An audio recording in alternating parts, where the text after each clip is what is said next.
What is up, ladies and gentlemen? Welcome back to the Low Budget LCS. My name is LaChance, and I am joined by an extremely special guest. You might remember him from a long time ago. It's a Happy Dream. Welcome back, man. What's up? I'm glad to be back. Here's the thing.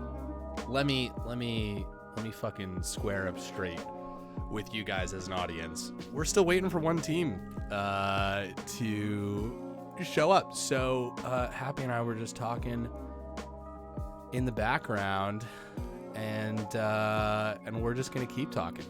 We were just talking about the early days of playing League.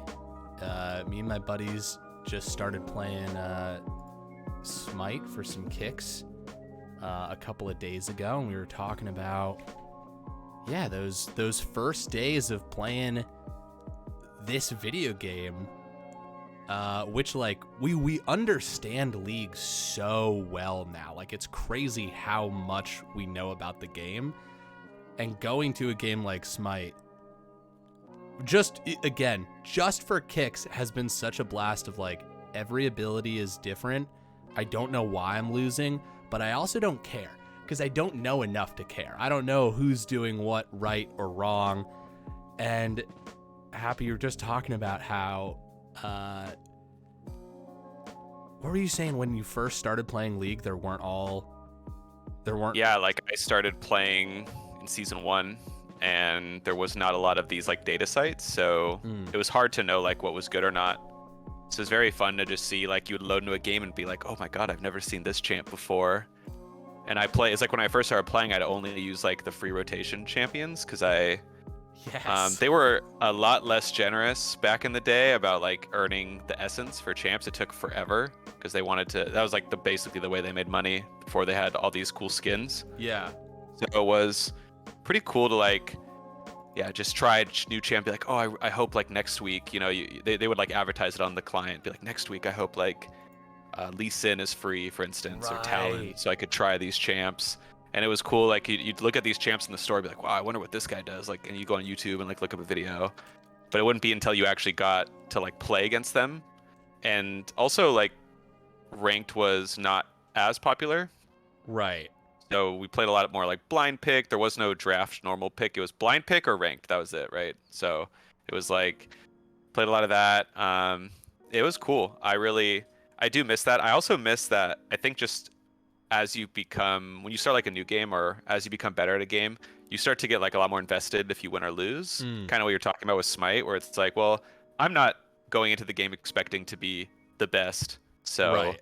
I don't really have like that much stake in the game, and I think it makes it a little more fun as you get like more sweaty and more try hard, you tend to get like a lot more invested, right? And you get more upset when you lose, or more upset at your teammates because you have more concrete goals beyond just having fun. And like, you can't, it's that sort of like natural Cold War. And like, speaking of sweaty, it's so hard to resist the Siren song these days of any new game that like comes out, or even that's been out for like, a hot minute. If you want to get into it, you can go to the subreddit. There's for sure like a dozen YouTubers who are like, here's my build guide. Like, here's how I got to the top rank and blah, blah, blah, and blah, blah, blah. There's just so much information out there. But God, I remember just you talking about the free champion rotation and just playing solely off that. I remember playing Hecarim. I think Hecarim was the first champion I ever like bought, and just being like, oh, this is so cool. Like a ghost horse with a glaive. Like, that's fucking wild. I think I remember when I first started the game, my first champ I bought was Udyr, because I was like, oh, he gets his ult at level 1, like how broken is that? And then I played like 3 games of Udyr and I was like, this sucks. Yes. I hate this champ. He's so boring. And then I think after that I bought Blitzcrank because I was tired of getting hooked. Huge. And after I got Blitzcrank, I played with like my friend. We played Blitzcrank Morgana bot lane, and we just like, and people like were very bad back in the day. So it was like, it's like every game we would just get super fed because people be like, they're just hooking us into their turret. Like, what can we do? You know, they didn't like understand and like stand behind the minions. Sports fan redeemed a caster compliment. Happy Dream was compliment me. Sports fan is probably the hottest person in the chat. Ooh. Maybe. High Probably. praise. Could be. But yeah, I think it's fun. I think that just is like kind of when you start a new game, like we said, and then as we become more jaded, it's like we play the game because we're addicted rather than playing it for the fun. Even though I personally have a lot of fun playing League myself. Yeah. I really enjoy League. But I think it's there is that like that new feel when you start a game. You don't have to, you're not trying to like win, and you don't care about your rank, especially like if the game like locks you out of rank, for instance. Like I imagine people starting League nowadays is kind of a similar experience. Unfortunately, like the game's so big and there's so many people. Oh, it's so that when they play with people who have played the game before, they're probably a lot less. It's so funny because like so playing Smite, there's 100 gods in the game, which of course there's way more champions in League of Legends, but going into Smite from a beginner's perspective of like, oh shit, and for sure there's a lot of just like, even just video game knowledge. Like there are skills that cross from game to game, and the ideas of strategy and like what to pay attention to, and we can all tell, me and my friends that are playing it, that we're picking it up relatively quickly in terms of like the ideas and stuff like that. But there is just so much for like, I can't imagine what it's like to start playing League of Legends today, when you don't have the benefit of, only having to learn one champion every couple of months. Well, there's so much like resources now that I feel it's probably a little different. Like it's probably a lot easier. Right. Like for me personally, like I think you talked about this, like when I start a game, I'm more likely to like look at resources, look online, watch videos, look at websites, that way I could come in with like kind of a base knowledge, where a lot of back in the day, like especially with the MOBA, which was like a relatively new style of game, right, you had to come in very new, right? But we are in draft. Yes, we've got it going right here. I am guest casting and I don't really know the teams very well, but I will try to offer some insight. Yeah, we can talk about broad strategy. We can do the exact same things we do when we pick up a new game. We can use our things previous like that. knowledge. The only thing I would say out of the bans that kind of stands out to me is Zyra was banned, which is not a meta champ, right? Or not very popular, so that seems to be targeted. Sure. We talk about this. I talked about this back when I used to cast with you. Okay, Annie getting picked here first. I like Annie first pick. It's a flex pick. Very strong in support and pretty good mid. I don't know if Annie has that many weak support matchups, but I do know like win rate wise she's very high. Right. Also, thing about Annie is she's pretty easy. So I think that like I've talked about this before, and maybe this will like bring back memories, but I'm when I play like in fives, especially like if you're not in like the higher level, I think it's good to do like ease of execution compositions, right? That's why we see a lot. One of my favorite examples of this is Cloud9. They won like economy like a long time ago. I don't know if they're still a team, but there are a lot of mainstays. But they're very much known for like the circle comps. Like we're just gonna pick like all the good R buttons. Totally. And they would win, and they won economy that way. Right. And I think to their own like, they admitted themselves like they weren't like, we're not gonna like mechanically outplay you, but we will just pick these like very straightforward, easy to execute compositions. Yeah. So I think Annie fits right in that. Wukong and Kaisa picked up. Wukong is very strong right now. And then Melio, I think is enabled now. It's been a week or two, but Melio is also discussing. So I do like picking Melio here to deny it. It does reveal Annie is most likely going mid. Actually, they just kind of revealed their whole mid and top with Renekton.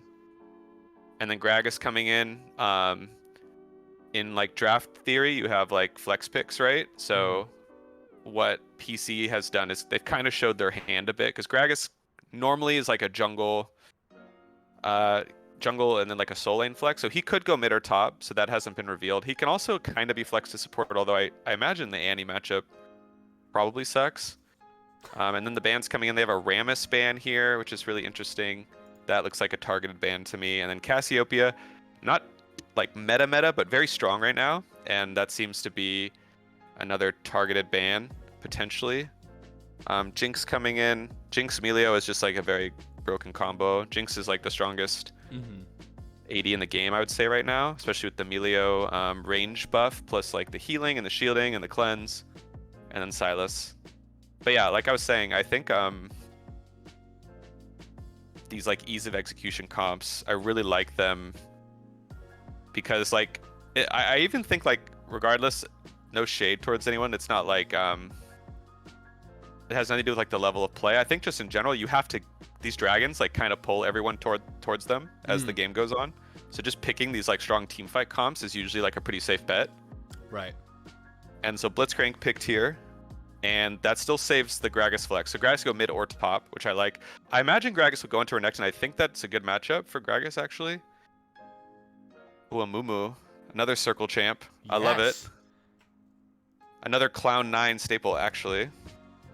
Way too large. Shout out to him. Totally. I remember he was a Mumu player. Absolutely. And a Mumu menace. It was absolutely a menace. A lot of great on the steals I recall from him. I do remember. I remember they were like known for the Mumu Gallia, Mumu Rumble, and then Varus coming in, very solid champ right now. I think Varus is just one of the more solid ADs. I would probably go with the attack, the like on hit build, because you get to use Meleos. Right? Yeah. Well, I don't know if he gives attack speed, but he gives the range, right? So it's like you can use your autos. And then finally they're going Lissandra, so it's Gragas top, like I kind of thought. And then Lissandra into Annie. I'm pretty sure this is an Annie favored lane, actually. But I think it's hard for Lissandra if she plays well to die. And then obviously they both kind of do the same thing where they're like, we're going to set each other up, right? We're like, right. Or we set up our jungler. So Annie with the Tibbers, Lissandra with the ult, Glacial Prison, I think it's called. But yeah, I do like both comps. I think both comps here are pretty good. I think there's like a little bit of like anti-synergy with Gragas and like the Lissandra Wukong, but he still has the ability to like use his ult defensively as well. So if they get, because both comps are like, we're gonna run at you, right, and press our buttons. And so I think Gragas can use his ult defensively here. But I think the pick I'd like to highlight is the Blitzcrank, right? Blitzcrank is Blitzcrank's either like the best champ in the game or the worst champ in the game. So it's gonna be either he's gonna be making all the hooks and looking like amazing and crushing this Melio Varus and like really working out well, or he's gonna like not get much done in lane, and then in the mid game he'll have to be very careful that he doesn't hook like a Mumu into his team, for instance, right? There's I mean that's one of those Blitzcrank's just one of those champs where if the player's on, they're going to be in center stage and their hooks are just going to feel magnetic. They'll feel impossible to dodge. But it definitely comes down to where those hooks lands. Popo says a happy Dreamcast. Abso-fucking-lutely. Had to bring him back. Oh yeah. Also, speaking of a happy dream, he just gave you all the tools you need to bet accurately. So the prediction is up. Feel free to dump your schmeckles in there using the collegiate level advice that you have just been given from our adjunct professor here. Yeah, I wish I could give you guys like a. Usually, I feel like I can give a definitive answer, but I think both of these comps, I kind of like them overall. I think the slight favor, maybe in the lane phase, goes towards the Misfits comp, because I imagine if, like in theory, like Varus and Melio play the lane perfectly, they shouldn't get hooked, right? And then they outrange, and then Annie I think has a slight advantage in the 1v1. But the I guess the reverse of that is Wukong is a lot better early than Amumu, right? He can scrap a bit earlier. Mm-hmm. So I'm excited. Lachance licks feet. That's true. Thanks, Kimsada. Ain't it the truth? But I think someone you don't know is very excited about this. That. Should be a banger because both the comps they have to run at each other, right? I really like what you said about picking team fight champs, team fight compositions, because the Dragons are going to pull the whole team there anyways. And, we know that we're going to have these 5-on-5 fights. We know that it's going to get explosive. So why not be ready for that eventuality? Also, it's Goldtooth, who followed before the stream even started. Thank you so much. But also thank you, Lil Dear Lilia. That's a real fun name to say. Lots of L's in there. Thanks so much for the follow, guys. I'm a Lilia enjoyer as well. Thanks for the follow. Hell yeah. What are you playing these days? Is... What's the flavor of the season?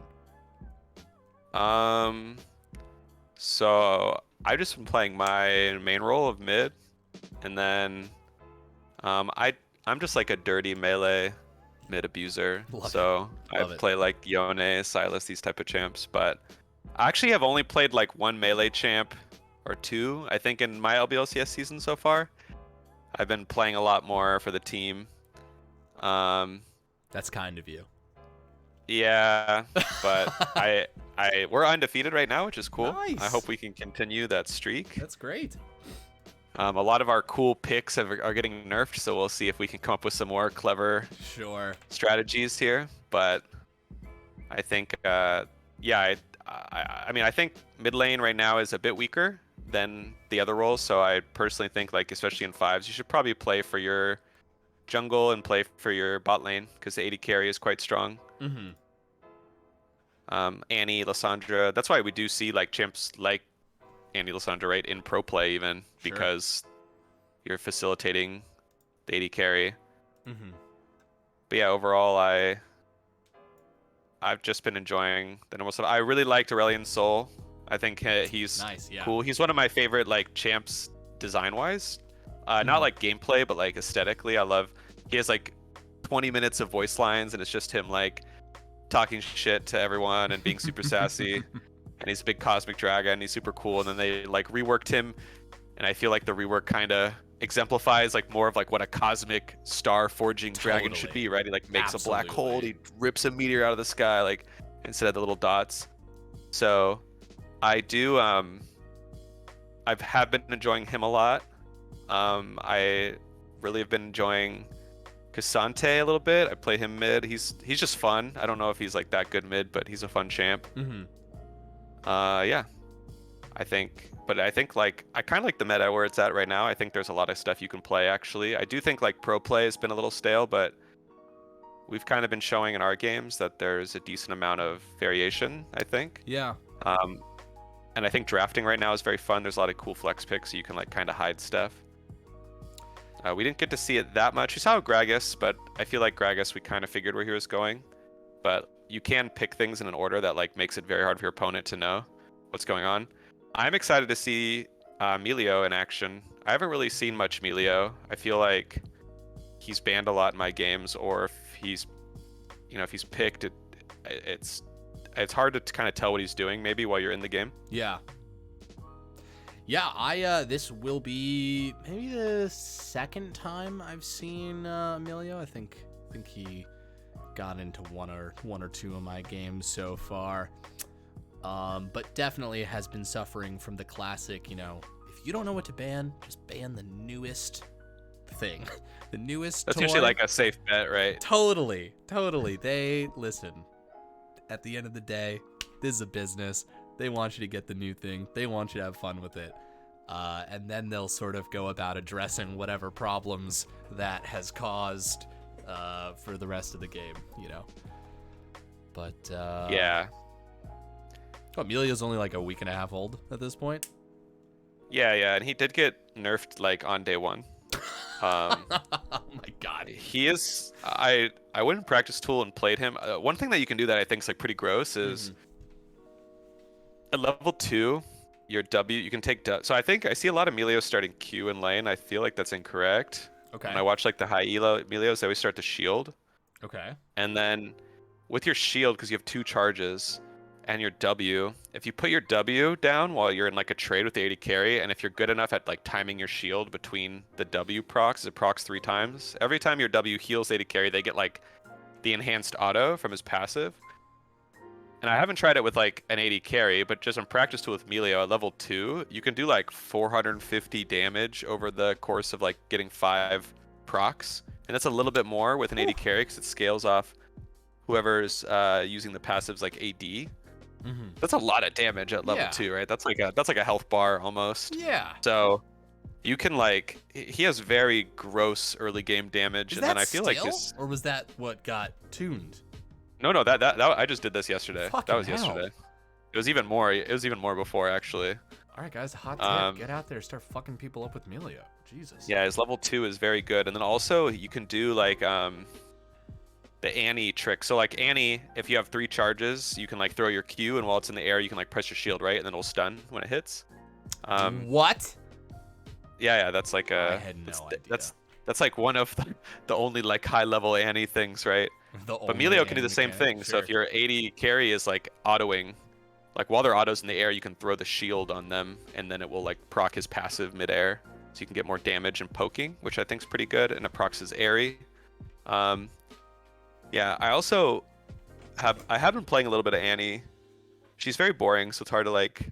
Sure. I think play too much of her in my opinion, but she was good, so I played her in like 5s. Yeah. I watched some videos. I guess an Annie tip I have is W flash rather than like the flash R is actually faster than Tibbers. Interesting. And it's like very generous. The hitbox like gets even bigger. Yeah. So you can W flash to get like the stun. It's like more guaranteed. While like Tibbers, they can react to your flash. So they have like it's still hard to react to, but like there is a chance you can react to the flash. But W flash, it's like the second she flashes, the stun already appears like where she'd be. Yeah. So it's really hard to dodge. So I wonder if we'll see a W flash, maybe from Void Shifter this game. The other thing too, just based on the comps, if we want to, I could bring it back. LeChance hates me. LeChance hates us all. Who do I hate? Sorry. You shouldn't. LeChance, does Happy need surgery? I don't need surgery.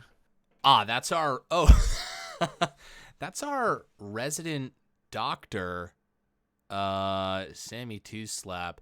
A little bit too surgery happy, if you ask me. I mean, if it's free. I mean, why would I not? And it's plastic surgery. I mean, hit up Sammy Two Slaps. Yeah, absolutely. Pick up a bit of two surgeries just for fun. Yeah. Listen, Sammy. If we've got a problem with each other, you know how we got to solve this. Fist fighting in the Denny's parking lot. Campsite, I don't hate everyone. Just Sammy, just very specifically. But we can address that another time. Whoa, I guess we're not getting into it because we've got this classic. You got the black screen? I do, yeah. Nice. Usually this like corrects itself after a sec, right? Yeah.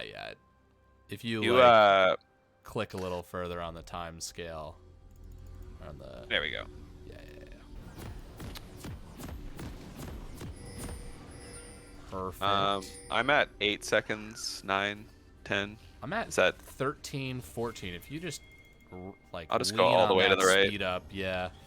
I'm at 19, 20, 21. Perfect. Beautiful. Okay, cool. In sync, even, clear, crisp. Perfect. Look at that. The perfect way to start game 1. We've got a Blitzcrank on the map, and you know exactly what that means. Oh, here we go. Dude, do they land it? So they might call it right now. They're going to go for like the 5-man flash over the... Does this hit? 5-man flash over the pit. Can it hit? 5-man flash over the pit. That's the only way to do it. Oh, he went that. Right. He went that way. Okay. That's actually that's a great bush. I mean, the no ward in the bush that Blitzcrank shot at was pretty risky, and no ward. No, I mean they would have seen. I really like staying in the bush to their left personally when you're waiting for an evade. The one that Shane's in right now. Yeah, because then you can like avoid the you see them coming because if where they are, like if they come around the corner there, it can be a little spooky, but no worries. But yeah, the one thing I will say is Merc Treads have very high value this game for those who can build it. So we might even see it on like Lissandra, but Wukong for sure can build Merc Treads. And then on the other side, Amumu, Renekton, maybe even Melio, these champs can stack Merc Treads and get a lot of value versus all the CC and the magic damage. I love that little trill that Melio does. I'm sure that's going to be something that gets spammed a lot in games. Oh, some early Renekton damage. Shane, of course, hopped into Twitch chat and said, this is my first game of Renekton ever. But if playing any amount of games ever has taught me anything, that means that this is his 100,000th game of Renekton. Zadrian playing this bush. We're going to get level 2 very soon. Who do you think the level 2 advantage goes to, Dream? I think the level 2 should go towards the... Oh, here we go. All right. Oh, so there's Melio right there. Zadrian walking up. All going to be level 1. Level 2 gets caught. Oh, but they decide they only had a second of an advantage, but they do pull back to safety. So there's Melio apparently has the highest win rate versus engaged champs because Melio can buffer his Q, like the little knockback. Sure. And then he can use that as a way to knock them, like stuff the engage. It also interrupts dashes, so like against champs like Leona and Alistar, you can just kind of stuff them. The other thing it does, I saw this the other day, is it actually has like kind of like auto aim. So it's not really a true skill shot. No ward. Wukong is running down. Blitzcrank walking up. He's got one shot on this. He's a level 2. Hold on, Cornbread. Staying still. The flash forward's going to land on the Melio, but a 3v2. That's an Ignite. Be ticking down onto Meteor Toast. First blood goes to Kaisa. Cornbread trying to kite back. Hold on. 1 tower shot. 2 tower shots. Is there a return kill? No. Perfectly juggled by the Wukong right there. A 2-for-0 in favor of Panther Corp. Yeah, that was well done by Monet. He took the 4 camp in the bot. They saw the angle. Meteor Toast and Cornbread, I think, just were not expecting it. Sometimes you see where your jungler is and you kind of like use that as a gauge, but Wukong was just in an unexpected place. Yeah, I mean, if Blitzcrank is walking up to you like that, you have to just assume something's fishy, right? Oh yeah. Maybe they thought he was trying to bluff, but the thing is I think a lot of people, they fear Blitzcrank, but actually there's a lot of champs that can just like win a trade even if Blitzcrank hooks them in. Like Melio gets the shield, especially early, right before the ult. Yeah. Oh. Okay, and Renekton going in. Valentine has no mana right now. And call me Jake up here. Amumu, the 2v1. Are they going to try and pull off this dive? Amumu going up. And toss actually connects. He goes in. Shane's not there, though. A flash away from Valentine. 2 turret shots. Okay. Let's see if Shane's going to go for this. The flash forward. He gets it. Very, very nice. Slice and dice his way to safety. That was pretty good. Yeah, that was good. That's taking advantage. Valentine, a little bit greedy there with his back. You can use, I mean, sometimes if you're in a matchup, especially like Gragas, or if you're in a matchup where you're going to lose a little bit early, like apparently this Gragas Renekton matchup, you can just say, okay, I traded my HP, I'm going to just take it back, and then force Renekton to get the wave in. And yeah, you're a little bit behind on tempo, but you're not like giving over a kill. Because now, what we said, like now the absolute worst thing has happened, right? Where not only did he lose the teleport, but he lost his life and his flash. Right. That was good on Jake to go for that. I think Jake, his plan was probably, hey, I'm just gonna get the flash and walk out. We saw he didn't even try to like keep going up, looking for the pull. Very nice dodge. But then Shane took advantage of that. He's like, got no flash. I'll just stun him, kill him. I don't play Gragas, but I'm interested about the Airy as well. I don't know if this is like the normal tech. Usually I feel like I see Comet or you can go Grasp in some of these melee matchups or First Strike. Sure. If Arthur Dent was in here, Grandmaster. Right, of course. Gragas aficionado, he would be able to tell us, but maybe Airy is just, you know, a different tech. Could also be, sometimes you're just unfamiliar with the matchup, right? Right. He's like, well, do I take this? Because I'm going to be poking him out or trading. Like, what do I do? I do know that champs, the rule of thumb a lot of times is if your champ has a slow inherently, Comet is very good because you just get the free damage, right? Right. Absolutely. Oh, that's he got his ult here. He does. Let's see if he goes for it. That's going to be the knockup. The turret is targeting him. Shane's taking a lot of damage right there. 2 turret shots. Just barely able to get out of range. And Valentine's just doing the right thing, staying under tower as much as he can, collecting what he can. Now we're going to cut down to this dragon. Might That's not well done be a by fight. Valentine there. Saved his E for when he went in. He knew, like, if he kills me, I'm going to trade, and that's worth for Valentine, right? He's behind. We've got a gank down here in the bot lane. Call me Jake, walking down. Let's see. He got a kill in the top lane. He's going to try and get one down here in the bot lane. But hold on. Robo-Monkey here as well. Lissandra coming in. This is a 3v3. That's going to be the ult going on to the Amumu. A lot of damage. Call me Jake in a lot of trouble right here, but he gets back to tower. Actually finds himself to safety. Valentine up in the top lane. What is he doing with the outplay and the kill? Bombed him. Solo Bolo. Shane just not... You know, I don't know if it's the if it's just the Gragas. It's like impossible to tell, but this happens all the time, right? Versus Gragas, people just don't respect his ability, and he gets to knock him in. Luckily for Shane, he can actually freeze here, which is like net positive for him still. But that's great for Valentine to come back into the game here. Okay, Shane looks like he's shoving. Probably gonna go for plates then. I gotta say that was perfect timing because I had to interrupt you just as you were... Oh, hold on. This is the full... Oh, okay. There we go. Just a reminder, folks, that can happen at any moment with Annie. Just try not to chill out in front of her unless you've got a good plan. That's Wukong sort of right why here. Milio, Annie getting some damage down onto the Wukong. He's going to go invisible, try to get back into this bush, but a ward I do think caught him. Void Shifter walking up, had the stun ready again. Can they get out of here? That Ignite's taken down, but you can't dodge that Q. That's another kill.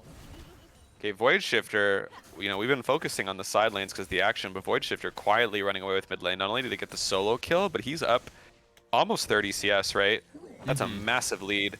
And that's kind of what I was alluding to with the Annie versus Lissandra. Like, Lissandra does have similar, you know, kit to Annie in terms of, like, I want to go in, I want to all in, stun everyone. But in the 1v1, Annie can do that from range, which is huge, right? Yeah. And it's like Annie could at any point, kind of what he did, and I like what he did too. He actually didn't go for the he could know that Lissandra used ult bot, but he didn't go for the Tibbers right away. He just queued him, and then as soon as that stun landed, he's like, all right, I can all in you because you can't ult while you're stunned, right? Very smart, really like that. And now Shane is still up because of the CS lead he got. Okay. Absolutely. That is going to be a full health Renekton. Can he do the 1v3? Lissandra's here for some CC. There's the Wukong ult going down as well. He's going to try and dash his way out. But is it enough? It is. Oh, there was 1 second there. Oh, the pull onto the Varus. That's the target they always wanted. The Ignite going down. The Exhaust going down as well. The flash away. Summoner spells being used as soon as they're up. Actually, sorry, no Ignite used there. But the flash and the Exhaust. Good escape. Lots of fighting this game so far. Yeah, I like this. I think this is kind of what bot lane has to do here. Because they do, I think, get outscaled. And if they're not forcing constantly, then they will probably get poked out. So I really like that. Zadron has the... Wukong? Maybe trapped. Let's see. Does he have it? He does.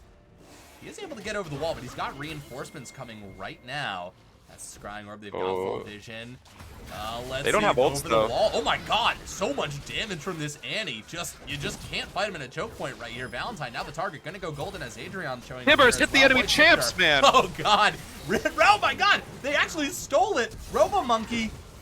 I don't know who it's on right now, but Zadron's in a lot of trouble. They are gonna clean up. That's a lot of kills, but they're able to steal the Rift Herald. And Zadron Blitzcrank got it up. Oh my god.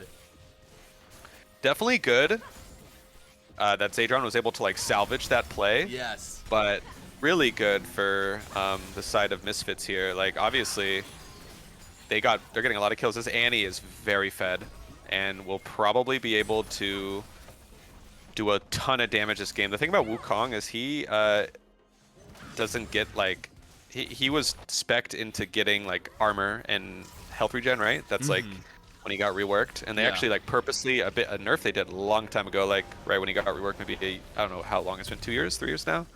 Is they lowered he has very low magic resist and magic resist growth in general. So he doesn't like going into these AP comps unless he gets ahead. If he gets ahead, he can build Maw, Force of Nature, these type of items, Merc Treads. But now he's not. So with a Mumu on top, who already shreds magic damage, and this Annie, it's going to be a lot for him to deal with. And oh my god. That was 1 Q and a turret shot, I think? Half health. That was the Q, yeah. And yeah, the turret shot. I think if I was Wukong here, I would definitely go early Merc Treads. It feels kind of bad, obviously, to delay your Mythic, but like you got to survive. This Annie is gonna have all the Magic Pen and be able to true damage him. I gotta say, I love the warding situation from Panther on the bot side. Okay, so I mean, again, Void Shifter. Okay, hold on. That's going to be ult in from the Kai'Sa. That's the Ignite as well. Oh my god, a lot of damage coming out. One more Q will do it. That's going to be Kai'Sa going down and a double kill for the Annie. Yeah. I mean, is that worth it? Okay, hold on. Junglers facing off right now, but they don't know it yet. But this is actually going to be a 1v3, and there it is. Amumu with the kill. Wow, Misfits are starting to run away with the game. Yeah. That was a 700 gold shutdown overall. And it went on Wukong, which I think is not the person you want that on. You probably want that on your Kai'Sa. Sure. So obviously, if I'm Void Shifter, I would say it sucks to give your shutdown over, but overall, probably a net positive for your team. Yeah. And wow, not going for boots, just going straight into AP. I personally really like boots on Annie. Either Sorc shoes or the cooldown boots for the flash, because Annie's flash late game is such like an insane it's nuts. Tool, right? It almost like is like gates you for a lot of times for like if you have your flash or not. So I think but he's opting for the AP, says I don't need a move speed yet, don't need the extra pen or cooldown reduction yet, which is fine. He's just gonna push his advantage in lane, or their advantage I should say. And yeah, I'm interested to see if I can figure out how to do this. I haven't spectated in a while. Okay, so Emilio's maxing Q. Oh, sure. I'm gonna say that's incorrect. Okay. For my Emilio players, cool. It's E or actually you can max E or W. Look at this. Hold on. It's the reverse trap. It is actually a 3v3 right there. The pull goes onto the Blitzcrank or onto the Varus. So much damage coming out. Nice. Varus gets exploded. Zadrian makes it out. Kai'Sa almost getting that kill onto the. That's a lot of damage coming out of Kai'Sa right there, and the Rift Arrow drop in the bottom lane, but now you gotta contend with the Annie, the flash forward, but Sun Orpheon gets away, and now they can actually turn onto this Annie. But once her cooldowns come back up, it is gonna be a lot of trouble, and Tibbers is just fighting a 2v1 by themselves. Oh, no. Holy shit, the Amumu ult, this is actually a cleanup for Panther Corp. They found the angle back into these fights. That is what we call, and the flash away. Oh, Valentine gets taken down. Oh my god, it's just a bloody game. 18 really kills in 14 minutes. Dude, but as I was saying, yes. The E or a lot of Emilios, they max W just to get the range as fast as possible, and the healing is really broken. But one thing we saw there, LeChance, is this is I think affects not only us in fives, but everyone in solo queues, that like sunk cost fallacy. Well, Annie's like, I have to flash in on this Kai'Sa, like I have to flash, and he could have just gone for the Wukong and taken the free. Just like the free kill, but because of like that massive overforce, not only does Void Shifter lose the flash, but Void Shifter also dies. Right. And that's really big. Wukong now on Merc Treads and the Sunder. Looks like it's going towards a cleaver. I hope that's a Maw myself, but we'll see. But yeah, that really big for Panther Corp because the game was looking pretty doomed. So them being able to get that massive turnaround.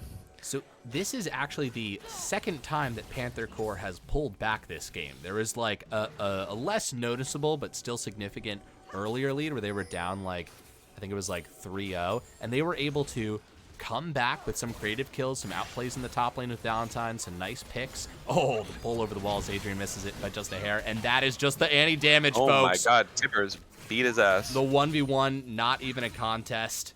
Wukong not able to get onto the Annie right there. Jake here as well. Bandage toss goes wide. Gragas in the neighborhood as well. I don't know what the plan is right here, but it looks like they're just going to back off. Everyone's going to try and hold the lines. Okay, Robo Monkey going in right there. Nice. Self-ulting through the exhaust right there, but that's going to be the ult from the Varus, a flash away. And hold on, will the Q connect? It will, but not enough damage to take Robo Monkey out of the fight. Yeah, that's like one of those things where... unfortunately for Cornbread, there were minions in the way. Wukong coming around. That's going to be a flash forward from Zadrian right there, but so much stun. That's the CC from Annie right there onto the Blitzcrank. Can he get the kill? One more auto attack does it, and the Wukong ult as well. Now down to a 2v2, but Wukong says, I can do it all by myself. 1v2 all day long, and Amumu's the last one left alive. Hold on, Renekton might have something to say about that. Sun Orpheum up here. Trying to stay just out of reach. That was another pretty good fight for Panther Corp. And hold on. Oh, the flash away from Cornbread. Excellent execution right there. You got to have fast fingers if you're going to dodge a stun like that. Yeah, this Wukong went from like having a pretty awful start, right? I think it was 0-2, really far behind, to not only getting his mythic but getting the Merc Treads online, which lets him kind of play against this Annie. And he's carrying the game, right? He has 113 farm, 5, 3, and 4. Very strong, going to be a massive threat in these fights. Keeping up in levels with the solo lanes as well. Yeah, I also would say I think if I'm Lissandra in this game, I think I would go for a more utility-focused build and go for that Everfrost. Also lets you be a little tankier, so you can hold that. Because you just gotta hope you just don't get one shot by this Annie, right? Right. But it looks like Annie has her sights. Okay, he runs away on the Kai'Sa. But yeah, I think this game has become definitely, like we said, even though PC's down still about 2K, that's really not that much, right? That's like this gold that's on the Renekton, and if you're banking on Renekton like kind of falling off as the game goes on, PC probably is like, oh, we're in a great spot here. Yeah, they're going to give this Dragon up right here and just let Panther Corp pick it up as they take... I don't like battle. Oh. Let's see, they're running forward. That's going to be Verisalt connecting with the Blitzcrank. Oh, no. Lands onto the Amumu, but that's a problem right there. They try to burst him down, but not fast enough. Lissandra trying to go forward. Who will they find at the target? Void Shifter takes out Zadrian right there. Oh my god, Kai'Sa getting a return kill as well. A 2 for 3 right now. Kai'Sa trying to clean up right now, finding themselves a safe pocket, and this is just good front-to-back fighting right now. They need to target Cornbread before he can deal enough damage to take him out. And they do it. That's a 4 for 2 right now. And a mid lane tower. Yeah, that was like actually just a great team fight from the side of PC, with Wukong getting his damage off and Kai'Sa getting to not only like do the dive in the backline, but Kai'Sa could see that like, okay, Annie ulted, Varus ulted, Amumu ulted, like they can't, if I just avoid Renekton, like they can't kill me. So I'm gonna jump in the back and do all my damage, and got a ton of damage off. And this is huge for PC, right? They've pulled the game basically even. They're up a dragon, and this is like kind of what we talk about kind of getting a little overzealous with some of your engages. And yeah, and the unfortunate thing is, although like they were able to kill Blitz, they were forced to burn a lot to kill him, right? The Varus ult, and then he got hooked in, so Mumu had to ult because he was gonna die. And then Annie's like, I guess I'll just have to ult this guy to finish him off. But with all those down, oh my god, from the bush. Okay, RoboMonkey, can you do something about this? Super reasonable. There. Normally I'd say that's good. You got an ult cooldown at least, but Annie's ult does not really have a cooldown, so it'll be up by the time they need it. Yeah. So no, I mean, Panther Corp, you know, has come back. This is now their third comeback into the game. Still down gold. Misfits early plates, those early farm leads, they did a lot of early work. Zadrian may be looking for something here. They did a lot of early work that allowed them to have a cushion.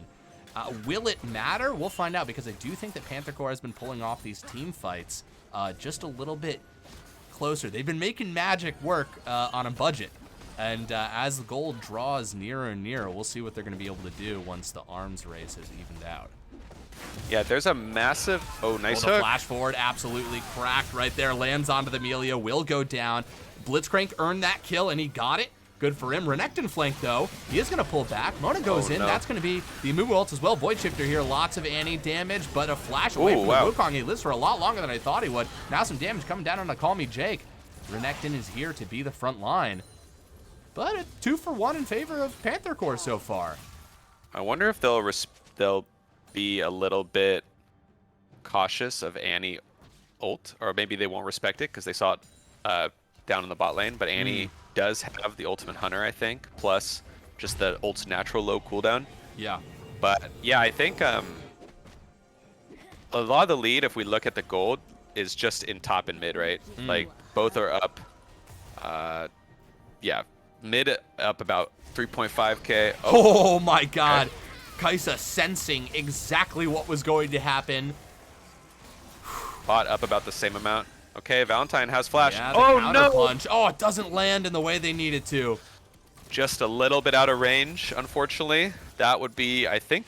They trade flash for flash, so it doesn't really matter. But I think if I remember correctly, Arthur Dent, resident Gragas expert, says I think the flash E instead of the E flash actually is like more distance. Oh, interesting. So that's like kind of one of those like Gragas knowledge things. I'm not entirely sure, but yeah, still getting Annie's flash for Gragas. Although Gragas is another champ that loves having his flash up, right?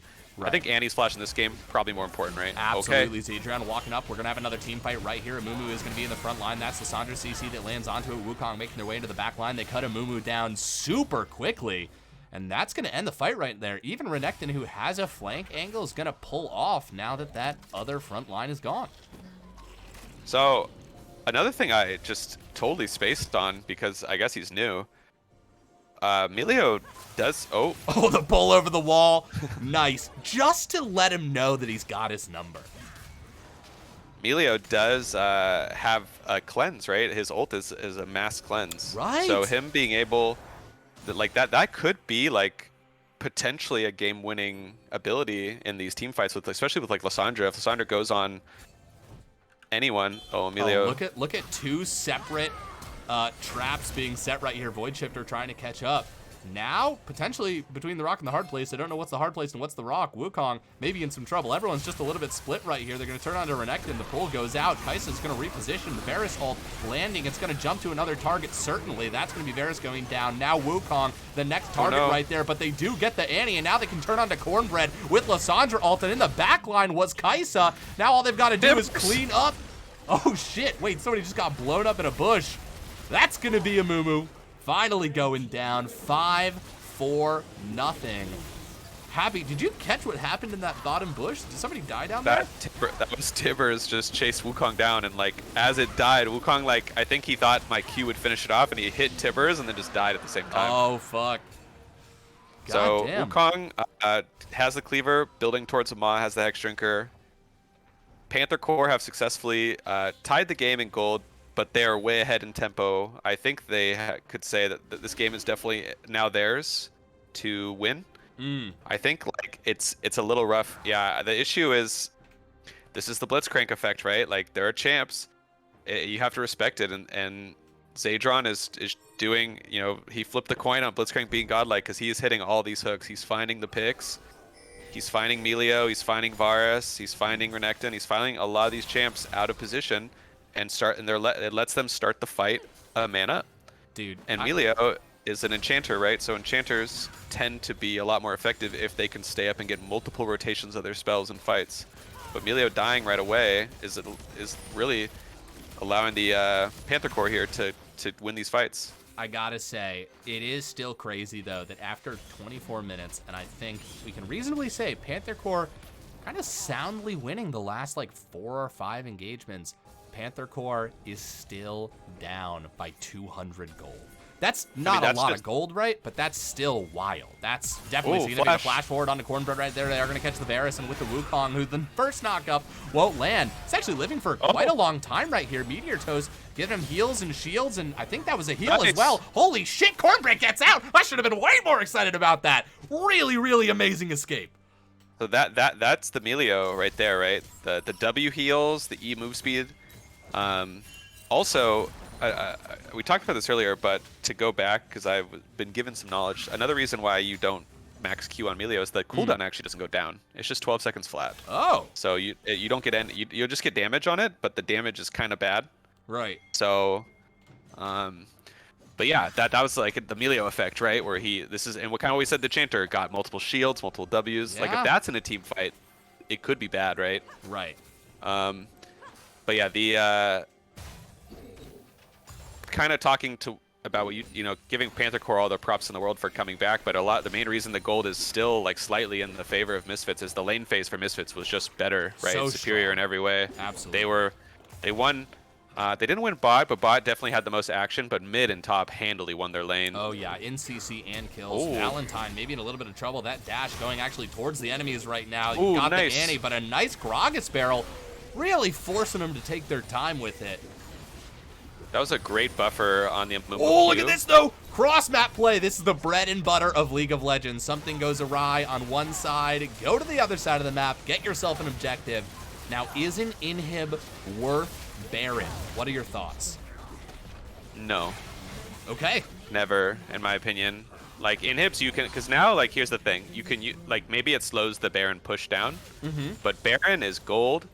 There's a lot of gold and XP. Hold on, and this Inhib chase might not be done right here. Does Zadrian have flash? No flash on Zadrian. That is going to be a slow. They are in the bush right there. I think they've got Annie right up right there. Holy shit, in the choke point. They finally may have found the fight that they wanted. Lissandra has to go gold, and Kaisa trying to kite backwards, but that is going to be a dead Lissandra for sure. A 3 for nothing, and there go 3 Baron buffs as well. Yeah, PC getting way too overzealous there. Funneling right into the, like, that's we got to finally see kind of the ease of execution comp we were talking about. Amumu, massive ult into the massive Annie ult into the Varus ult, and even though Zadron actually found like a really nice hook and he found like a good angle and got Varus, they were just in this choke. And although they have a similar comp, like Amumu, even with Ma Malmortius, still was able just to blow up. And look at, here's all the healing from Emilio, healing everyone up, giving the range. Absolutely. Yeah, that is really annoying. Holy shit. They do still have Baron on Kaisa. So you're not going to really split push with her. But you know what? You can have everybody group on him and push with this Baron-empowered wave. But that, and the fact that Dragon's coming up, this Baron play, we're not really going to see this Baron in lane. Yeah, this is, I think, a pretty big oversight from Misfits. We'll have to see if they can get back in time. But Annie is backing very late here, and it's one of those things where this is like, I think when League is like at its hardest, the chance is when you get a kill and you're like, okay, we got to take something, right? Because we look over the man advantage, but then you don't realize Dragon's coming up, and now you don't have position on the Drake, right? So if they were able to get killed, and they speaking of position, we've got a death push right here, but Wukong kind of shows himself. Gave it away. Adrian goes forward. Okay, that's going to be a miss. They've got to retreat. Hook is down. Let's see what engage tools are used to start this fight off. Lissandra not quite at the fight anyways. Renekton looking to push that mid. We see those pings. Misfits, they want that inhib. Dragon's gonna get started right here. RoboMonkey does have an angle. They are gonna go over the wall, but now they're just sort of in front. That's gonna be Verisalt landing right there, and that's gonna be Tibbers down as well. Goodbye, Zadrian. But now Wukong ult into the back line, but Renekton shows up, and now it's a 3v5. Can they win this? Sun Orpheum now is gonna be the next target. Kai's has actually found themselves a really good spot inside this bush, but now a 2v4. You've got kind of a front line with Gragas right here, but Kai'Sa's got to live the entire time. Really nice interrupt, but still able to get to Kaisa, and they get the dragon as well. Valentine flash over the wall, but that was massive for Misfits. Wow. I want to highlight Shane. That was like a very nice mechanical play. He used his E and got interrupted and buffered his Prowler's Claw to go through the Gragas and got the stun and killed Kaisa. And Kaisa has been like, Sun Orpheum has been basically like untouched in most of these fights, positioning very well. Absolutely. And now they're going to use the range buff here. Yeah, they're going to do their best.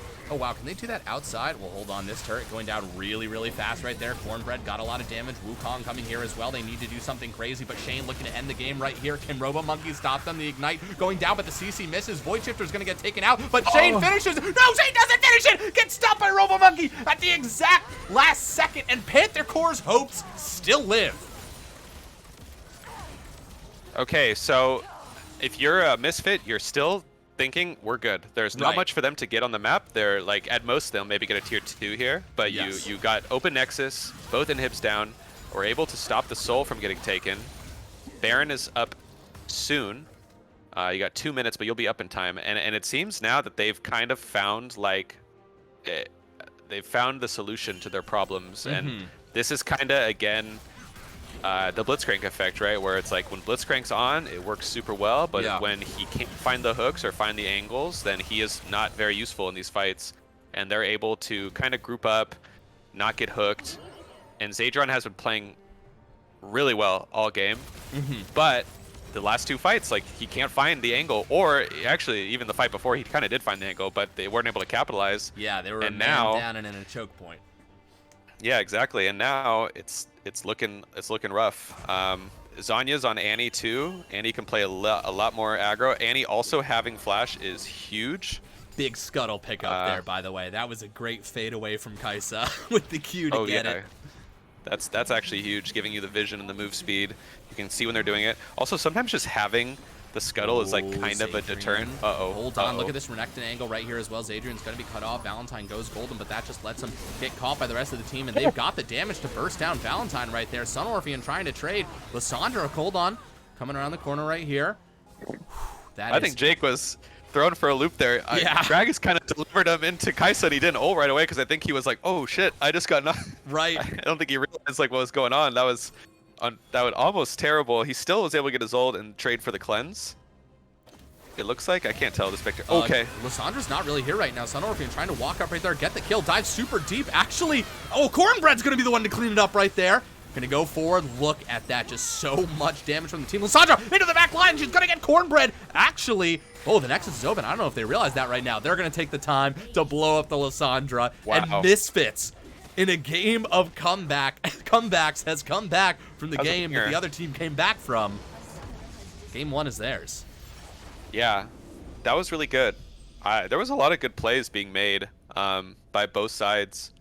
I think PC really did show their like team fighting prowess, being able to kind of fight these fights that they were down a significant amount of gold, but it just turned out that, yeah, unfortunately, like when you fight against these like wombo combo comps, one misplay and you're just in, you're in trouble.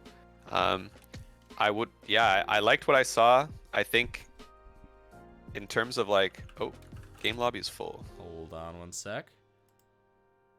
This understandably always happens. There we go. Oh, there we go. You're in. Nice. I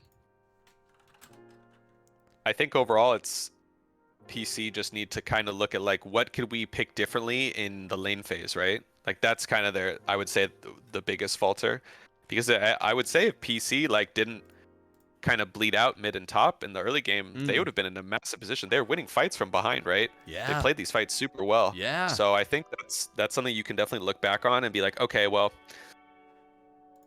we know like what they picked, and maybe they don't have answers. That happens a lot where you're like, oh, I actually don't have an answer, because they did technically have counter pick on both the lanes, but they're gonna have to be like, okay, what could we pick differently? Or maybe we have to ban X champ because I don't have an answer to it.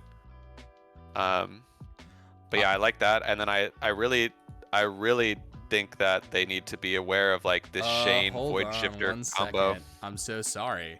Chat, if you can hear us, let me know. I was just about to say my computer started to freeze up a little bit. So if we go down or something, just pop that in chat and let us know. But I think we're good. But they're gonna have to be like, okay, what could we pick differently? Or maybe you're gonna hear a little bit of echo for a second. I don't have an answer to it. But yeah, I like that. And then I think we're good. It's gonna be some horrible audio for you guys for a second here. Sorry about that, Happy Dream. Please. Oh, the cheesy Pete's. Can you hear me, or do I sound like a robot? You sound like a robot for like half a sec. Okay. All right. If this stream goes down, my bad. Just know that it was some sort of shit like this. Okay. Some things never change. I know, right, dude? Absolutely crazy. But yes, you were saying. I was just saying, I think that has to be like the only thing I would look if I'm PC here is, do I have an answer for this Annie, or do I have to like ban it away? And maybe the Renekton as well. I do think that Valentine, he was able to find some angles in the lane, even though he fell behind. I think maybe, in my opinion, maybe a different rune choice would have helped him a bit. Sure. And if he had teleported back and not gotten dove. But overall, really, good props to both teams. And yeah, Misfits end up taking it, but PC made him sweat, right? And in fact, PC looked at a point to be the team that was in charge. Definitely. No, for sure. And I think it was interesting, right? Because yeah, both of these teams can definitely beat each other. They both had to come back from each other. And that's always the sign of an even match in my mind. But I'm really curious to see what comes out of this early laning phase. Because I thought that was the point of like real advantage that was persistent through the entire game, was the fact that Misfits had a more dominant laning phase. They absolutely had a lead in farm and kills in those lanes. And I'm curious how much of that was like not totally champion dependent, because that would insinuate that the players had nothing to do with it, which they absolutely did. But you know, like, it was an Annie Lissandra matchup. It was a Gragas Renekton matchup. I'm curious if like different abilities will factor into this. Before I continue, I'll give Bistro Mathematics caster compliment. That's Arthur Dent, the best Gragas on the server, the best player in the LBLCS. I'll say it. But yeah, I mean, I could ask Arthur if he's still in the chat, but I don't. How is the Gragas Renekton matchup? Because I thought maybe that was slightly, Gragas was able to do okay, but it looked very one-sided. And then from my perspective, mid, I do know Annie does beat Lissandra. We kind of got to witness it. But I will say, like, although it's a champ thing, and I don't want to sound too harsh, there definitely was some level of skill discrepancy. I think it's just like not respecting. Like Lissandra's first death there was, she went bot, got a great roam bot. Oh, I thought he said Gragas clears. Yeah, I thought Gragas did as well. Okay, and he says I thought the redeem was for me to compliment the casters. You can always compliment the casters. That is such a nut to look at that and be like, oh, this is an opportunity for me to say a nice thing. That's really lovely. And I'll compliment you. I love it. It's really sweet. Takes two to tango, do. So that one is we drink. Yeah. Noble Wolf knows what's up. That we drink whatever we're drinking. And you Wolf, I'm gonna have a sip of my drink for you. I'm gonna finish my bottle of water. I'm also drinking water. Hydrate or dihydrate. And we're in draft actually. Hell yeah. So PC banning the Aurelion Soul this time, or again, but then dropping their second Xayah for the Annie, and then banning Yorick. While on the side of Misfits, they're banning the Xayah again, and then dropping the Yone ban for the Wukong and the J4, which I like both. I think Yone is good, but I think Yone isn't as good of a blind pick champion. Unless someone on the other team is just like that good at Yone, right? Which maybe they are. But I like this. Jarvan, very strong right now. Wukong, very strong right now. And that Annie was a menace. So yeah, get rid of the Annie. I picked Lissandra into it. That to me kind of screams I don't really have an answer. And it seemed like he didn't realize how hard the lane would be. Also, again, it goes into like kind of knowing what your opponent can do, right? Like part of it is knowing what your champ can do, but the other one is knowing what your opponent can do. And Lissandra had a great roam bot, got a kill for his bot lane, but then walked mid without ult, walked right up to Annie, and he's like, fine, I'll just ult you, and killed him. So now Rakan taken away from Xayah here. I like this. Xayah Rakan is such a strong lane right now. Xayah is very strong, but I think without Rakan, lowers her power just a bit. Vodka soda, twist of lime. Noble Wolf has reminded me what this means. War, which is, I believe, basically one caster has to refute what the other caster just said, pretty much no matter what the point was. And I gotta say, I think your take on Annie's dog shit. I think that it didn't really have that much of an impact in the last game. And there's a lot of champions that perform CC. And the fact of the matter is, all CC is pretty similar. It's the crowd control. I think your take on my take is dog shit as well. Well, I think your take on my take. You sound like an idiot right now, to be honest. You sound like a fool. So a fool? A fool, dude. No. A frolicking fool. The batch 182. A frolicking fool? Yeah, exactly. I do frolic from time to time. Dude, me too. It's the best way to get around. It's the quickest way to get around. Yeah, in my head, frolicking means skipping. And listen, if you're not out there like skipping around town, I don't know what you're doing. You're wasting energy. Every time I hear the word frolic, it reminds me. I was at, I think, a music festival, I assume, if I remember correctly, and we were listening to the band of Monsters and Men, which is a great band, and they have kind of this like, I don't know, this like, I don't. The sound is it's just good. They sound great, right? And we were like in a field. And my friend who was enjoying some adult candy comes up to me and he goes, "I feel like a forest sprite frolicking through the woods as we're listening to this music." And I was like, "That's beautiful." And he looked like one at the time. I'm not drinking hard liquor right now. It's Orthodox Lent. Good for you. Can I get some mixed drink advice? My mixed drink of choice is a Cosmopolitan. I love Cosmos. Those are really good. They're so good. I've recently really started enjoying Paper Planes. Like creating Paper Planes or the song? The drink, Paper Planes. Oh, there's a drink. Although both of those things are good too. I don't even really fucking know what's in it, but I was pleasantly surprised and I really enjoyed it. I tend to sort of lean on the sort of tropical side of cocktails. Also, I'm not gonna lie, guys, some fucking strawberry lemonade and Tito's vodka goes a long way.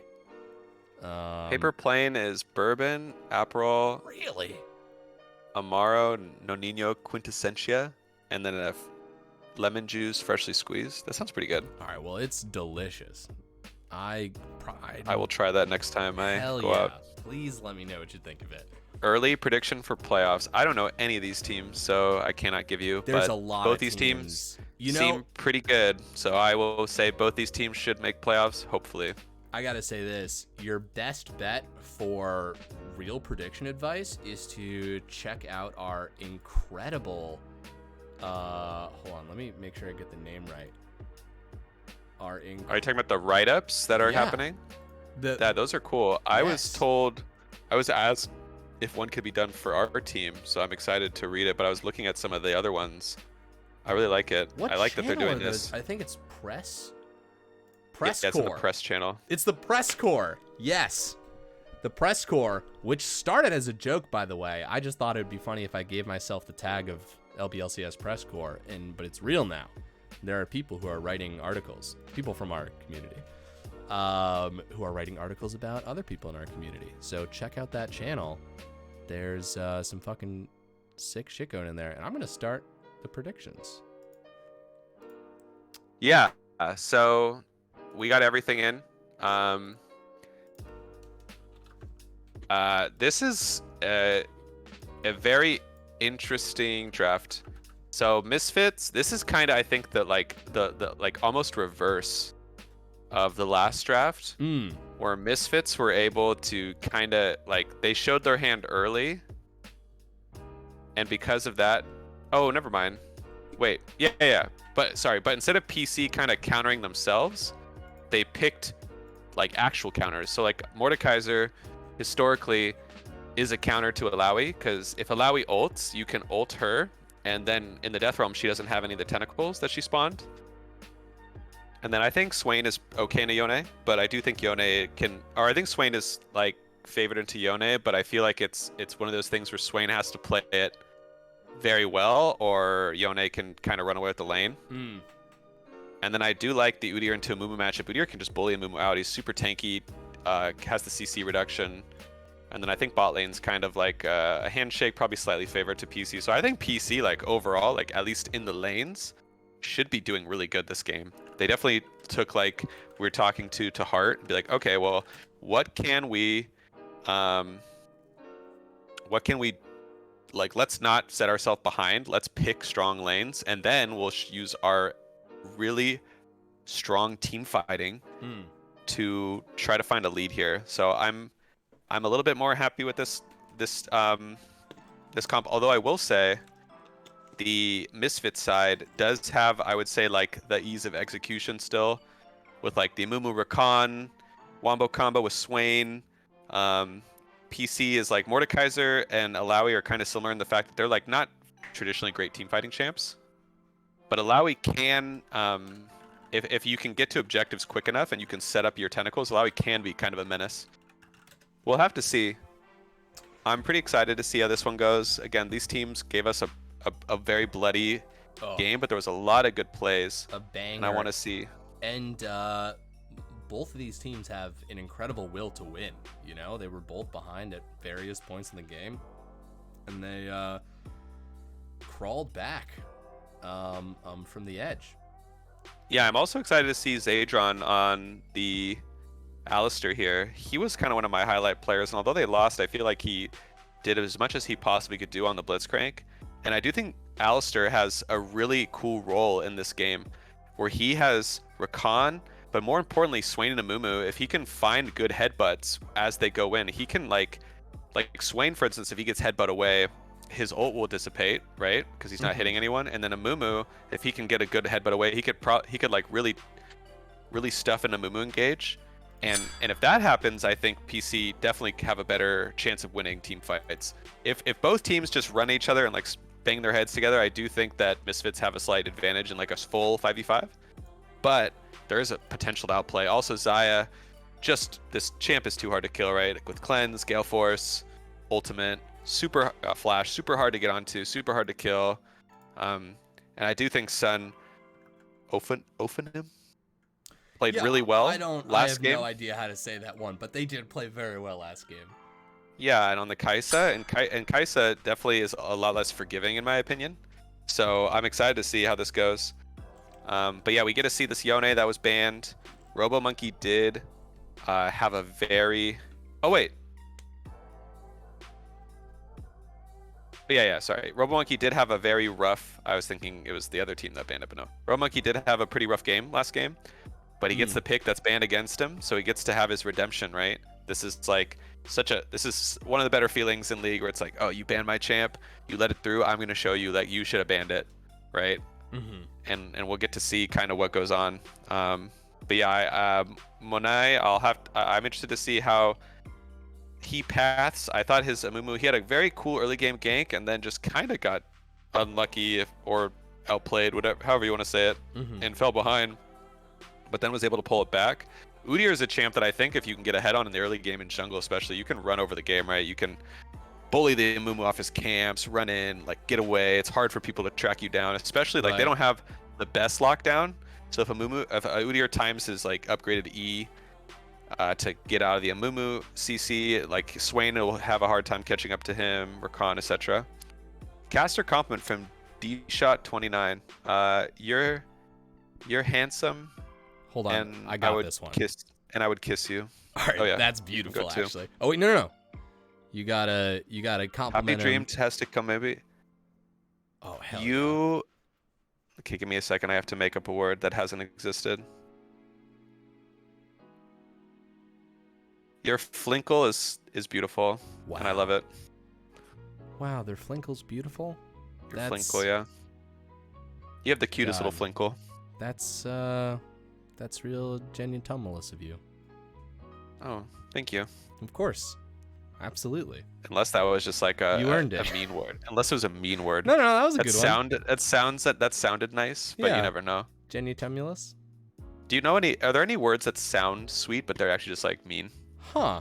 I think a lot of like tone is important, right? Because like when you think about it, a lot of like swear words, they just sound harsh, but maybe it's just kind of like there's like really intense moments of like intonation in that's not what I'm trying to say, but there's like, there's like uck or it, there's like that that like part that rough. You can hit in it. But I think that you can Blinkle make those is a word? Sound. Shut up. You're a liar. No way. I mean, maybe. I mean, we're not It's a Urban Dictionary word. A puny human, typically female, with minuscule features. Wow. Who is frequently beaten with pillows. Jesus Christ. Okay, well. All right, well, but that's Urban Dictionary. Yeah, that doesn't count. That's not a real dictionary. Yeah. God, I remember in high school. Linkle is a body part? You're a liar. You're a liar. Even if you're a doctor, I don't believe you. Yeah. I want to see that medical degree, dude. Real quick, Linoleum Bonaparte, if you're still in this chat, I'm fucking holding you to that, dude. I want an LBLCS cocktail, and I'd love it to be excellent.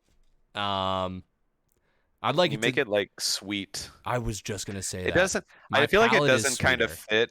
I feel like it doesn't. That doesn't kind of fit the aesthetic, you know, of LBLCS. I feel like it'd be like kind of. Though. I feel like LBLCS to me would be like a harsh, like a stiff drink, you know, like like a coal miner. You think we're the coal miners of this? Yeah, or like, or you go. I don't know. For me, it's for some reason I think of it could be like a scotch, you know, like just some nice like it go down smooth. Sure, but I hear you. But I love sugary frou-frou drinks. That's Dude, me. Too, I man. am like a fucking... LeChance, we got to meet up. That's I'm still waiting for the day. Absolutely. We can drink some paper planes and Cosmos. Dude, we'll crush them. It's the real like I don't really drink that much, but I love sugary drinks, and the problem is it's just fucking candy, you know? So you're like, I'll have it's a lot of sugar, yeah. These, you know? And, exactly. It's like dangerous. It's so dangerous. You're gonna make something stiff with a salted rim, just like me. Paragraphs in Twitch chat are great because I rarely read the full thing before I get to the end of it. I know that this will result in some people trying to do creative things with that. But there are some great surprises at the ends of some of these paragraphs. Y'all are a very creative group, and also just in general, I feel like you guys are all pretty good storytellers. Everyone in this community I've come across, for the most part, has been really good at playing pretend, and I think that's a huge compliment, by the way. I think that's a wonderful bit of art to have in your soul. I wasn't even paying attention to the first part of this game. I'm just gonna say, someone asked where the lemonade, what my favorite alcoholic lemonade is. Nothing, because there's just a bar that like makes fresh strawberry lemonade, and then they put vodka in it, and I'm like, oh, this is fucking delicious. All right, I agree. That's all I have to say on that. Everything's pretty standard in this game. The only thing I would say is Void Shifter opting for Barrier rather than like the Ghost or Teleport, and Robo Monkey opting for Ignite and a D shield and a D sword start. I play a lot of Yone, and I think like it's one of those things where I think when you play against, like, the more you play against specific players, the more you start to realize like, oh, like this guy, if he plays well, he can really bully me out of the lane, and I think that's when D shield is a little bit more effective. But in theory, the barrier on Swain does make a lot of sense. Like, most people I think at this point know this, but I can share. Yone, his E only factors in the damage that he actually connects. So if he's hitting a shield, it actually doesn't. He won't get any, like, he won't get a big proc. That was a great shields are like Shane right there. Oh, but an even better one from Valentine, getting him under turret. Oh, Shane is having a pretty dominant landing phase again here. Yeah, Shane definitely showing showing up to be like one of those dominant top laners. Really, understanding these matchups. I do think Mordekaiser does lose this matchup a bit early, especially if Alawi can find the E. Okay. Okay, absolutely nice. A gank right here from Mona coming on this Meteor. Void Shifter getting back to turret. I do also have to say, though, Valentine is someone who I'm not really worried about after seeing last game, who just really took a rough laning phase on the chin and then had some really creative and clever plays just later on, resulting in some significant kills. This is a rough spot for them, though. Call me Jake coming around the corner here. Definitely going to flash forward. A flash from PC Valentine. No. Hold on a second. Flash for a flash. And they actually get out Valentine. Big ups on that escape.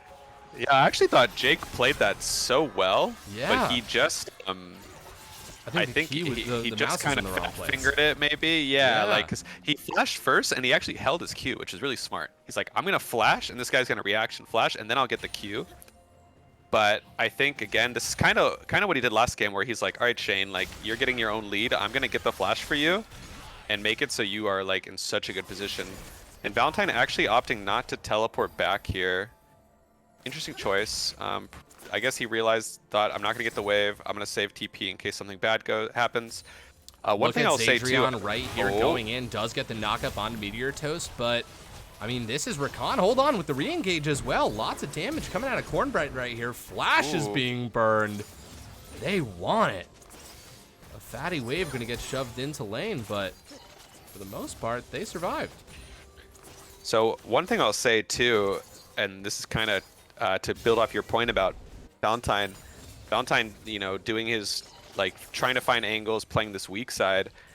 I don't know if it's a conscious decision, but picking a champ like Alawi is kind of the bane of weak side players, because Alawi is this champ that, one, beats most of the traditional, like, I'm going to pick Ornn, I'll pick Sion, I'll pick these, like, tanks, right, that I can weak side as. Yeah. Alawi beats them all, like, pretty handily, and Alawi does not like to be ganked early. So if you're into this, like, weak side top, you're like, okay, well, I can pick my Alawi, I won't get ganked early because they're going to leave this guy alone, and I'm going to get my advantage and then become a monster. And Alawi is a champ that when she gets ahead can, Oh, Valentine. Okay, doing their best. That's going to be the ult from Shane right there to flash under tower. Actually gets that first blood, and Drag's going to get stolen. Oh my god, by Misfits down here as well. And they're going to pick up a number of kills. 3 for 1 so far. And a Mountain Drake. I do think that Xayah is going to go down in the end. Wow, a huge play for Misfits. It's a disaster. Well played by the Misfits there. One, Shane really showing he knows his Alawi's damage. You can see he was very patient, shot the E, got the W off, ulted so he can get another W off, got the flash. He knew he had the advantage there. Really, really well done, actually. And then on the bot side, they started the drag because they, out of maybe desperation, they thought they had the good position. But yeah, Mumu over the wall, actually able to get it. And then, yeah, they're able to get even more kills. Kaisa 2-0.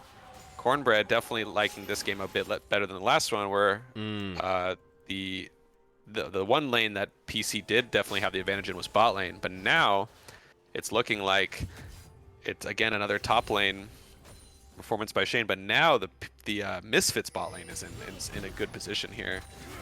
Absolutely. I gotta say, that surprised me. Like, there was 1 second I was like, I'm really liking this dragon play from Panther Corp. It got down super low, and then just an immediate collapse from Misfits right there. It did look like they had them zoned out, but Jake showed up at the exact right moment. Yeah, that was Misfits definitely, like, I think, showing good coordination there and, like, knowing when to pull the trigger. Made the good play. Let Udyr tank his health down as well. And now Shane is just running away. Oh, look at this purchase by Shane. First item, Quicksilver Sash. Oh, shit. Wow. Okay. So he's so far ahead that I think he can actually afford to do this. And now this basically makes Mordekaiser, like, useless, right? Because Mordekaiser's advantage in this lane is, if you ever ult, I can ult you, and I reset the fight, and you have no tentacles, and I should win. Okay, Meteor Toast going in. That's exhaust down onto Cornbread. Rakan going to reposition right here. Adrian trying to walk up. That's a nice rip there from Xayah, getting some damage down. A positive trade for Panther Corp here. Yeah, I do like this purchase of the cooldown boots for Rakan. It lets him kind of go in. Oh, nice. Adrian going in. He goes in out of the Kai'Sa right there. Meteor Toast going to re-engage. This is a lot of damage. Meteor Toast goes down. Cornbread next on the chopping block. A great execution from Panther Corp. Wow, really well done. Zadron finding the angle again with his Robo Monkey dodges out. Yep, Robo Monkey gonna go in here onto the Void Shifter, but Jake is gonna be waiting in the bush right there. And he got any else to safety. Don't even think he needed to do that, but better safe than sorry. Yeah, well played by Jake, actually, not just blowing his ult there. He actually just, I think, did exactly what he wanted to. Maybe he was like, I'll just get his flash. If Jake's kind of showed me anything the last 2 games, is he's a player that seems like he's not afraid just to, like I'm not going to overcommit. I'll just get, like, the safe sum. Oh, no mana on Void Shifter here. Yeah. Monkey just going for some damage. He could have killed him there yet. for sure. You think so? Oh, he has barrier.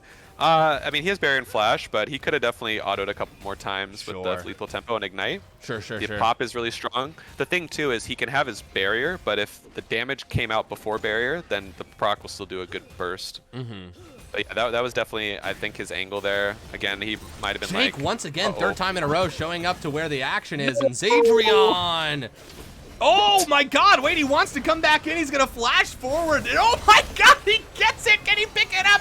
He's actually able to get it. Call me Jake, I'll call you a hero, dude. This is the third time in a row he's been exactly where he's needed to be. That was crazy. He got headbutted out and he goes, no, I actually wanted to go in, and goes back in and then steals it, which is crazy.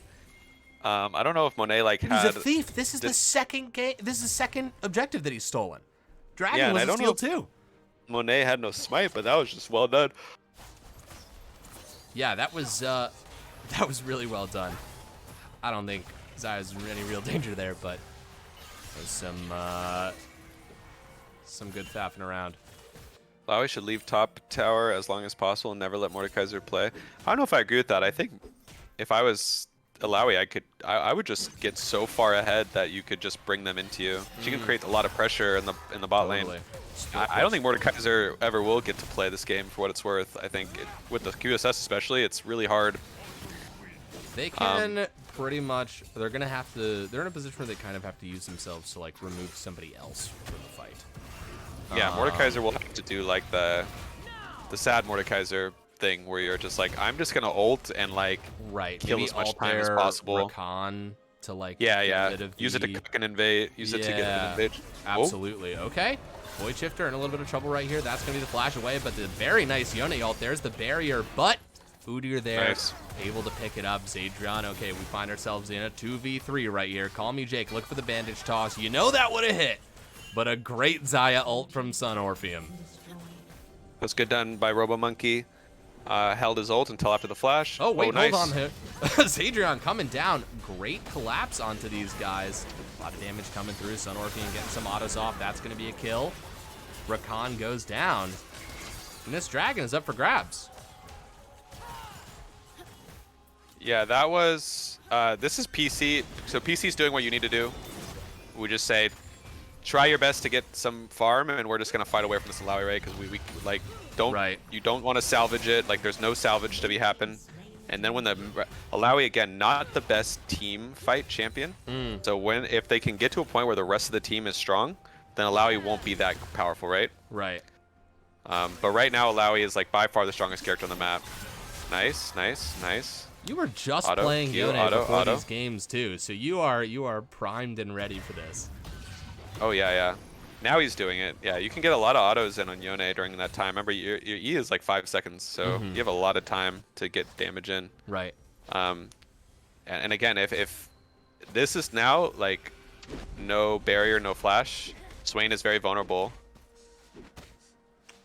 God, Panther Corp not too far behind in gold and actually up in kills, despite this just extreme dominance from the Alawi. Just checking. Yep, definitely highest gold.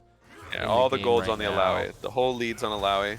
2K lead on her, basically. Like you said. It really means that if you're fighting a 4v4 and Alawi's not there, you're even, you know, if not a little bit ahead. Yeah, they're a little bit ahead on the other parts of the map.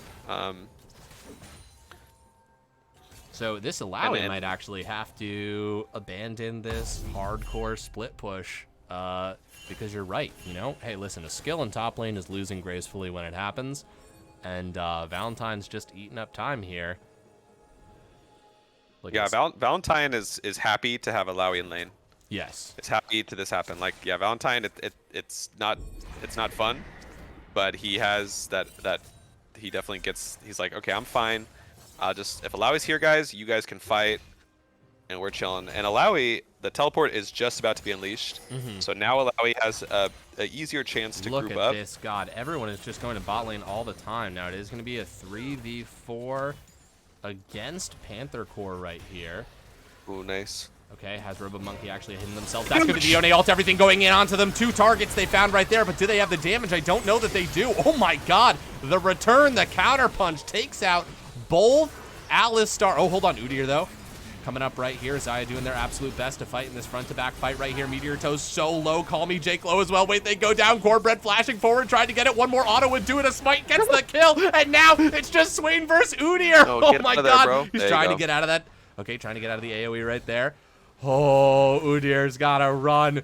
That was absolutely wild. That was, oh my goodness. They really were just buying time for the Udyr to show up, and the fact that he was able to come in and clean up right there. Oh. No, shout out to PC actually, I think, for playing that pretty well. That was a really nice like Yone ult into the Alistar combo. Oh, they're going to try. Okay, this is the first time Panther Corp has tried to address the situation right here. That is going to be maybe too much of a trouble. They've maybe bit off a little bit more than they could chew. The snapback, it is going to be a 4v1 right here. Can Shane outplay them? Nice. He is going to get taken down. The shutdown is going to get picked up, but that wasn't easy. Took 5 to do it. Yep. And for him not to be at full health, and for his ult to already be used. Yeah. Yeah, if they were all there and he got his ult off, it would have been pretty nuts. Game over. I actually think Yone got, I don't know if it was skill or luck, but just the fact that they snapped back to a point where there weren't tentacles. Yone actually just kind of lucked out because Alistar was able to interrupt the Alawi W, so that auto would have for sure taken Yone out. Sure. So that was probably luck. It's hard to, that's like kind of a really difficult thing to time. You definitely like claim you did it on purpose, right? That was. I certainly would. Like, oh yeah, you see, like I canceled that. I saved you. This is a video game. But have fun with it when the cool moments come. For sure. Oh, I agree. But yeah. But Misfits. Wow, I didn't even see. Oh, Zadron over the wall right there. But it is Meteor Toast. This for Khan able to dash back to safety. Xayah maybe in a little bit of trouble, but it is Xayah. They can always ult themselves. Okay, Meteor Toast trying to go forward. Valentine does actually get the pull right there. That is gonna, you're gonna need to ult as Xayah. Absolutely you are. They're gonna go quite low. There it is. Do they pull back? They don't have time or the cooldown apparently. Zadrian, this is actually just a slow cleanup from Misfits right here. Wow, Misfits got every single thing they wanted out of that. Yeah, I think Monet really misjudged how tanky they were. Yeah. And just kind of ran into their team and died. It's like one of those things where you feel so strong, like I have my item, like how strong I am, but you have to look at the other items like Kraken Slayer completed, Leandri's completed. These are the tank shredding items, right? So they were able to take Udyr out, and Udyr is doing a lot of damage and does have a lot of gold.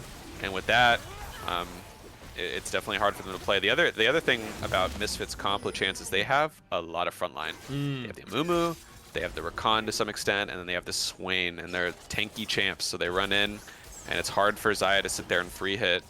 And Cornbread able to get their damage off as well. Alawi running back top.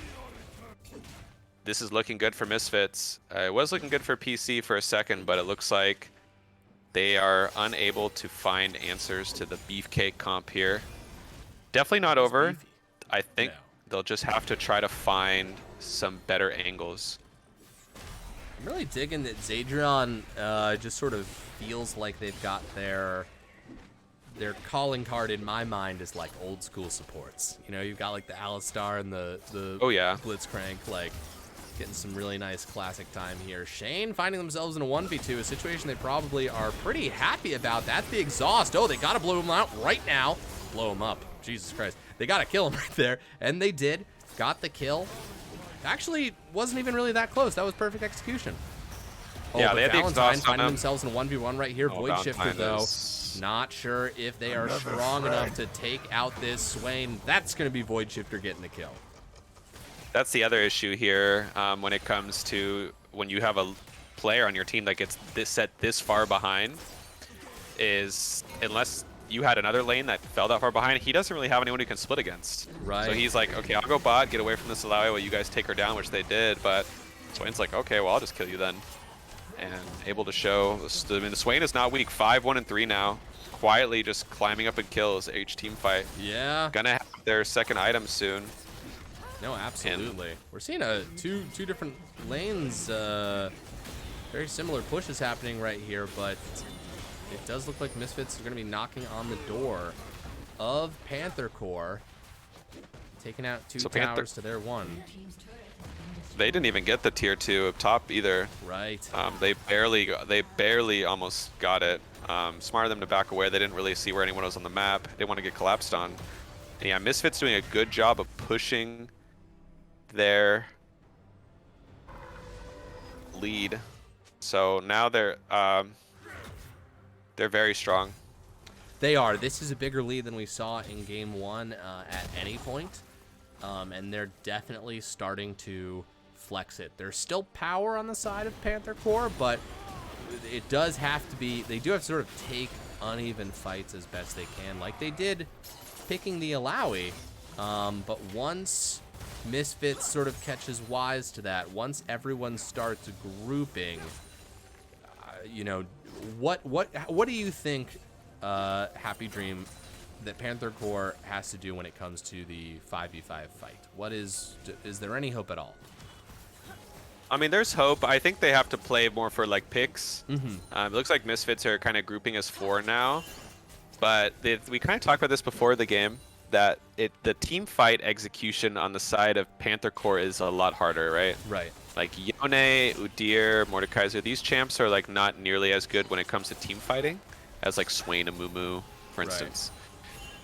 But if they can find a good angle, either through Zadron or through, oh, maybe this is that's it. Gonna be a pull. Oh, wow, Insta-flash and ult from Void Shifter. They're not messing around at all. Little jump scare there from Void Shifter. Void Shifter, that was very premature. I think maybe afraid of getting ulted, but I don't know if he already forgot that he just kind of bodied the Mordekaiser earlier. Totally. Well, let's see what's going to happen right now. They are going to start on the Baron. Very interesting. Alawi is down there on... Oh, let's see. That's a Mumu getting in. He's stolen a bunch of objectives before, but his health bar is dropping quite low. That's going to be Jake taken out, and Yone coming in from the flank right here. Lots of knockups happening. Meteor Toast is not toast just yet. Health bar is quite low, but they're going to go back in, going for the knockup onto Valentine, and they might actually be able to kill Udyr. Rakan kills Udyr on the side. Cornbread is the next target, but look what's happening in base. It's just Alawi pushing, maybe trying to end. I don't know if they're not able to back fast enough. No, they are.